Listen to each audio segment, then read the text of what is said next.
Student, आज हम आपको पढ़ाएंगे क्लास 10th का चैप्टर 1 पोइट्री, जिसके पार्ट का नाम है डस्ट ऑफ स्नो और जिसके पोएट हैं रॉबर्ट फ्रॉस्ट। और आप जानते हैं रॉबर्ट फ्रॉस्ट कौन है? एक बहुत ही महान कवि है जो बहुत सी छोटी बातों में बहुत बड़ी बातें समझा देते हैं। आप समझिए, बस गागर में सागर बटोरते हैं।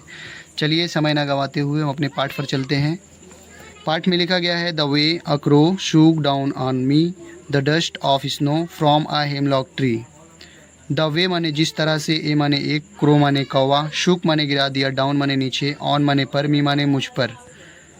द डस्ट माने धूल या कण, ऑफ माने का की के, स्नो माने बर्फ़, फ्रॉम माने से, ए माने एक, हेमलॉक माने धतूरा, ट्री माने पेड़, एक धतूरे के वृक्ष से। फिर से समझते हैं। द वे अ क्रो, जिस तरह से एक कौवा। द वे अ क्रो, जिस तरह से एक कौवा। शूक डाउन ऑन मी, मुझ पर गिरा दिया।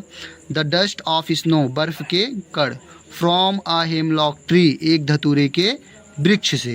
ठीक है, आगे चलते हैं हम दूसरी पंक्ति में।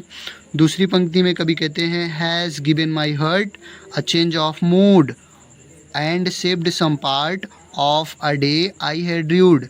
हैज़ गिवन माई हर्ट, जिसने मेरे दिल को दे दिया। हैज़ एक हेल्पिंग वर्ब है, गिवन माने देना, माई माने मेरे, हर्ट माने दिल या हृदय को, ए माने एक, चेंज माने परिवर्तन, ऑफ माने का की के, मूड माने मन को, जिसने मेरे मन को परिवर्तित कर दिया।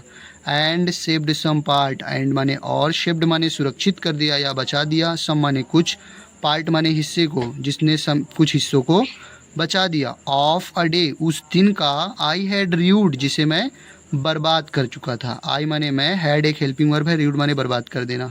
एक बार रिपीट कर लेते हैं। A crow shook down on me the dust of snow from a hemlock tree. Hemlock माने होता है धतूरे का वृक्ष। Has given my heart a change of mood and saved some part of a day I had rued. Okay, bye.